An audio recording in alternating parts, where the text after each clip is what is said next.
Hello, silly people, and welcome back to the channel. My name is Trey, and today we will continue with week 10 of the 100-Day March, which is a challenge to make a comic 24 pages within the span of about 100 days. So this week we're going to do something a little bit different. We're going to go over key frames, key images, and then next week and the week after we'll wrap it up.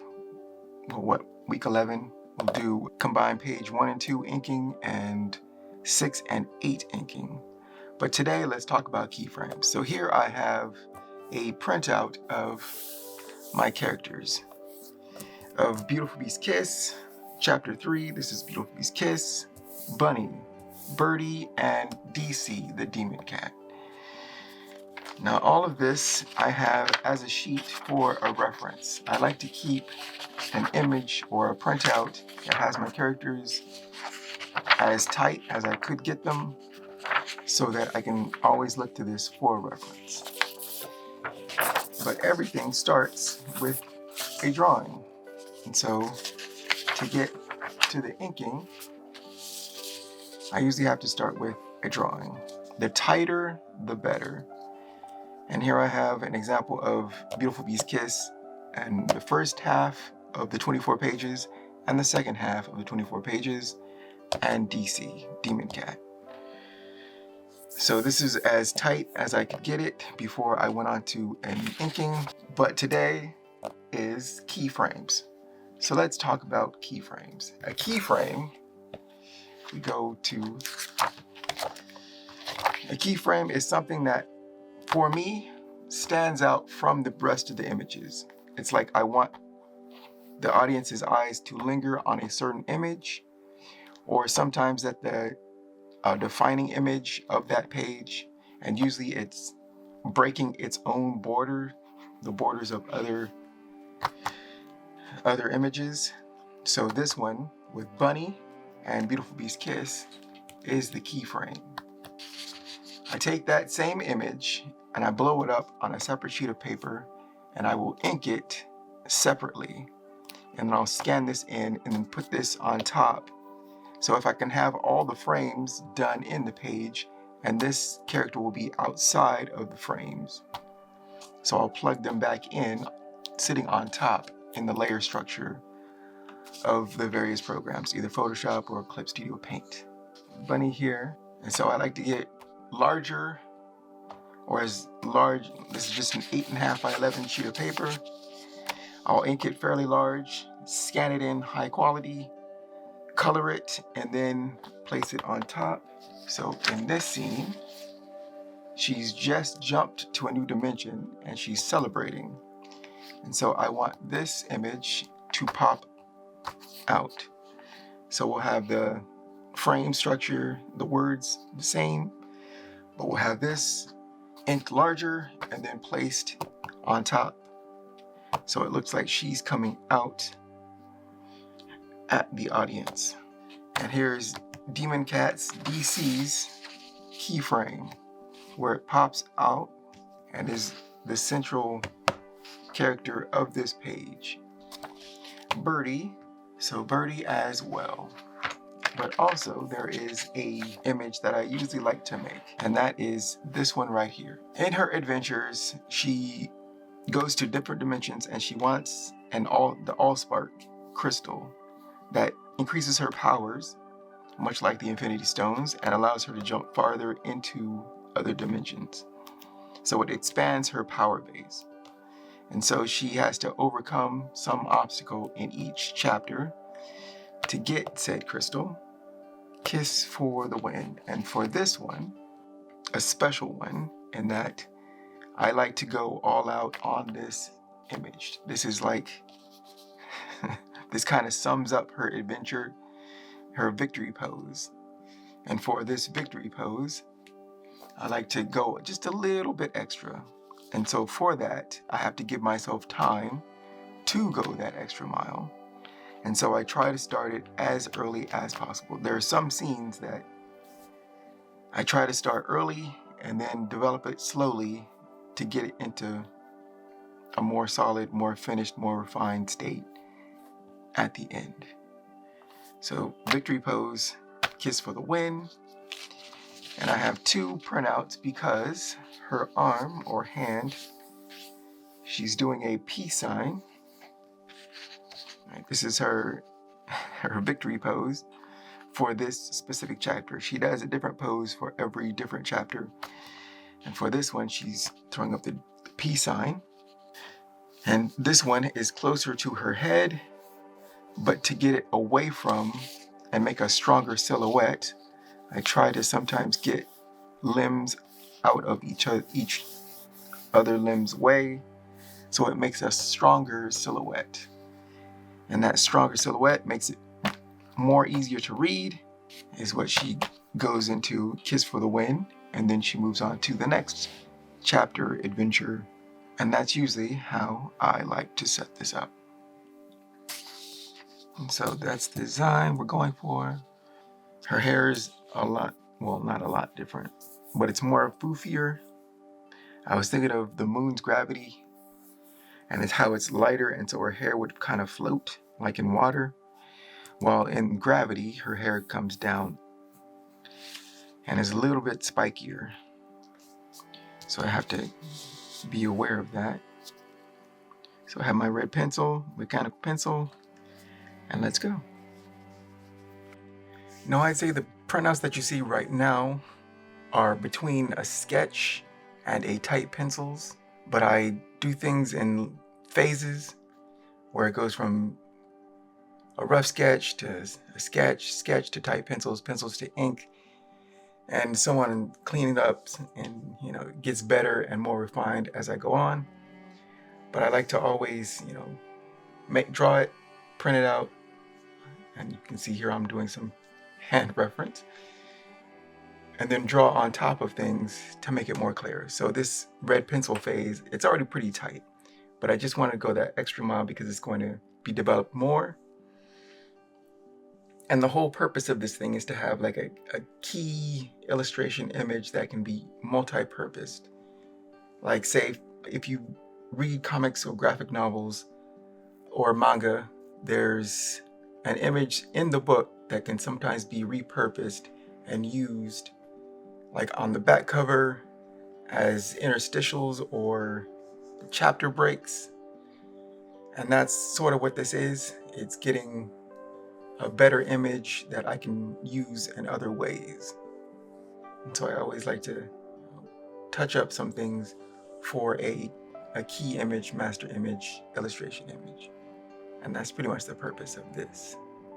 And plus I think it's kind of cool to develop something further within that can also be used in other ways.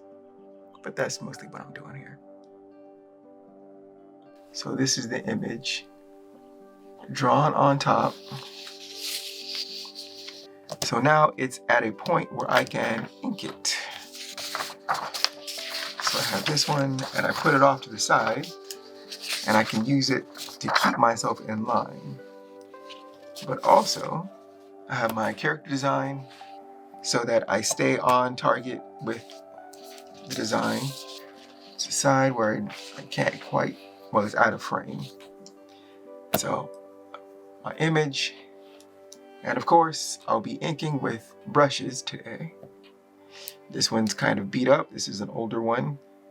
This is a newer one. You can tell by the tips that this one's kind of beat up, but this one is nicer.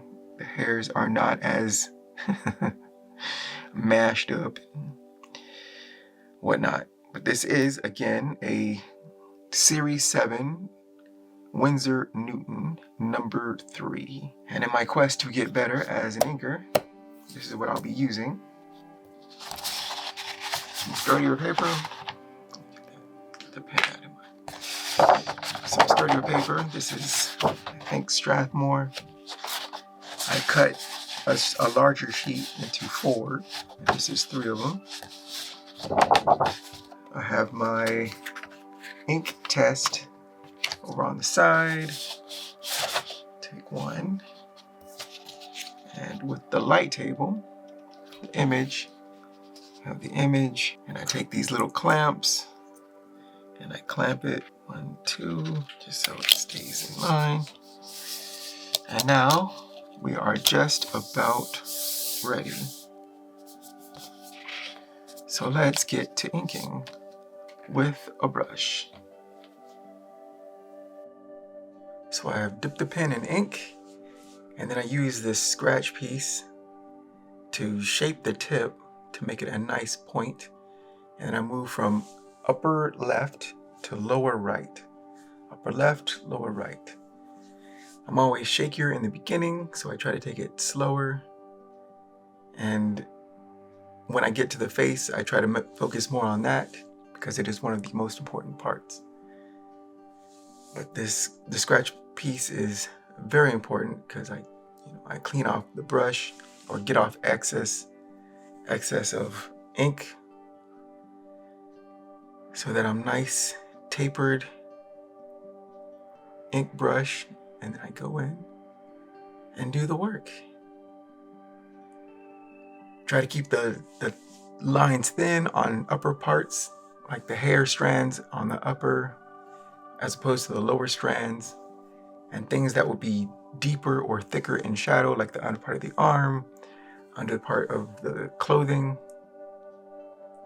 And I try to keep all of this in mind as I ink. I sometimes find myself holding my breath because that's just seems to be what I do when I'm trying to really focus, and I exhale when I'm off the page and then hold it when I'm making a stroke. But then I usually get over that and I start doing things fairly normal. But everyone's different, and I'm still trying to get used to brushing with an actual natural brush or natural hair for the bristles. And this just continues. I take it slow, take it easy, no stress. Just don't mess it up, and you keep going. This is actually the one of the more fun parts of the whole process, because I feel like once I have these clean lines, then I got it. We're good. What I like about brushing using a brush is you can, with your pressure of your hand, you can control how much of the ink gets on the page. And so you can go from very thin lines to thicker lines. I haven't quite got the hand skills there yet. I understand the mechanics and all of that, but still, you got to put in the reps to get that nice pressure where you can, go from thin to thick and all of that in one stroke. But we'll get there. It's all learning. It's also pretty fun. For me, hair is fun to do. It's, I don't know, it's relaxing doing hair. Not the best at it, but we'll get better with time. And the face is the main focus for me of all of it. If I can get the face without incident, I call that a win. We go home victorious. But yeah, I think I heard it said somewhere that you have to find the right balance between something being too challenging for yourself and not challenging enough. If it's not challenging enough, you tend to get bored. And if it is, too challenging, then you're stressed out and you don't want to do it and you put it off. So you got to find that right balance. And trying to get better at this, I think, is that right balance. Because I've used mechanical brushes and Pentel and Copic and whatnot. So I'm pretty used to the process, but taking it to another level, I think this is what I want to do. I want to take it to that next level. And eyes are very important, so I try to exhale, take it, concentrate. Don't go too fast, just do it. Get in there. Again, thicker undersides, like the underside of her face. Thicker lines. And yes, there will be mistakes. There will be a cleanup phase, just in case the unfortunate happens, but I try to keep it within reason. But again, with computers, you can scan something in and clean it up afterwards, so there's no danger of serious and permanent damage. But you know, you try to do it nicely on the first pass, so you don't have to worry about it too much in cleanup or have an extended cleanup phase. And again, I try to move from upper left to lower right. Upper left, lower right, because if you go for the right side first, there's a danger that you'll drag your hand through wet ink and smudge it, and I've done that before and I don't want to do that again. So yeah, I try to have a process of doing things, a method or a mode of operations that I try to work through in my mind. But now that the face is done, everything else is pretty much cake. Or, you know, things can be done with other pens or even microns and Copic. So we're pretty much in the clear now. All right, so here we are, and we have the outlines done. We did it with a brush, a natural Winsor & Newton Series 7 brush. And we got the nice thin lines, and we got thicker lines. I like to put thicker lines at the bottom of various pieces, bits. And so that is that. And now it's time for detailing. So if we can get, and now it's time to get in there and get some detail work done. So let's go. So there's pieces I want to especially get done, like the Allspark crystal. That's going to be done in pen, stripes, and other things done with the brush, nails, hair strands, the eyes especially. I use a lot of either brush or micron Copic pens to get those done. But anything that I would be unsure of in the previous phase of inking with a brush, I do now. And sometimes I just forget things where I'm trying to get something done before maybe going to lunch or going somewhere else, and I just totally forget about, oh yeah, that one thing is missing. So especially like the tail and the wings, for some reason I often forget those. So you got to go back and put those back. And also I make mistakes and I adjust things around, and I try not to make it get too bad or rush myself too much, but accidents will happen and whatnot. But yes, I try to especially focus on the eyes, because those bring out the character or pull in the audience, however you want to think about it. But yeah, try to make it so that they're large, interesting, sparkly, all of the adjectives that would make it better. And I can do spot blacks, but I like to keep it clean on the first round and then scan that in just in case the worst happens. I like to keep my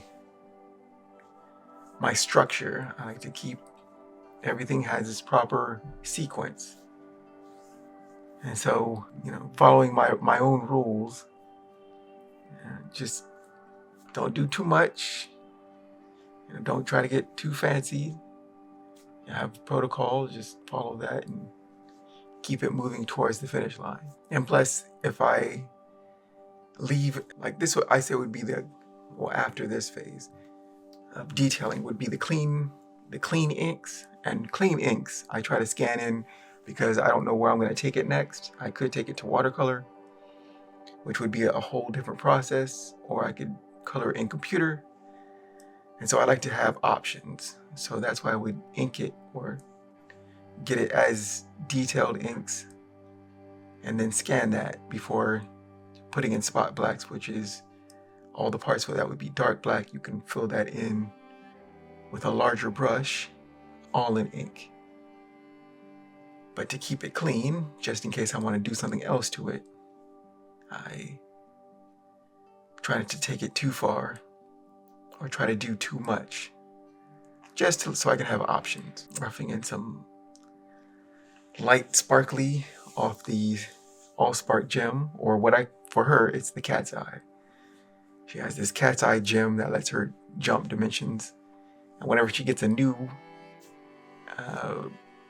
conquered a new foe or overcome a challenge to get another part of the Allspark, it lights up. She does her victory pose, and then usually we're setting off for a new adventure. Of course, detailing with a ruler would make this go quicker and less shaky lines, shall we say. More structured and clean.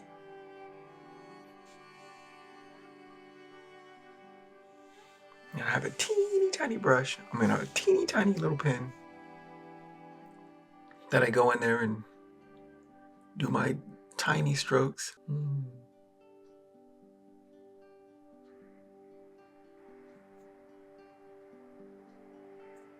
And of course, back to the eyes. For some tightening up, some sharpening, to make everything just sing. This is pretty much the fun part.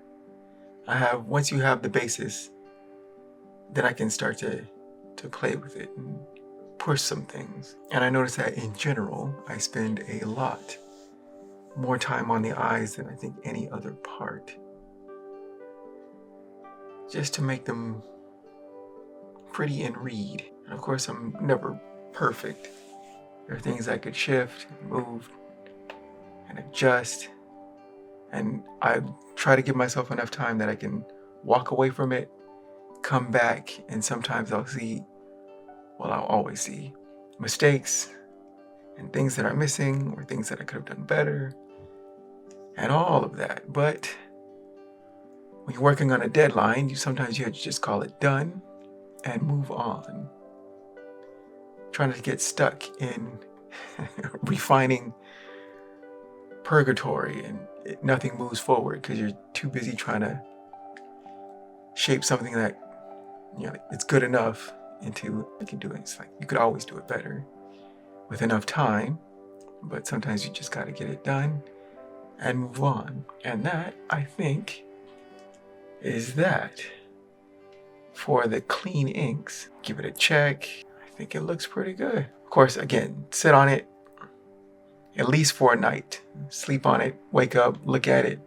If you need to clean some things up, you can do so. And here is with some added detail after I looked at it after a day. But it looks pretty good.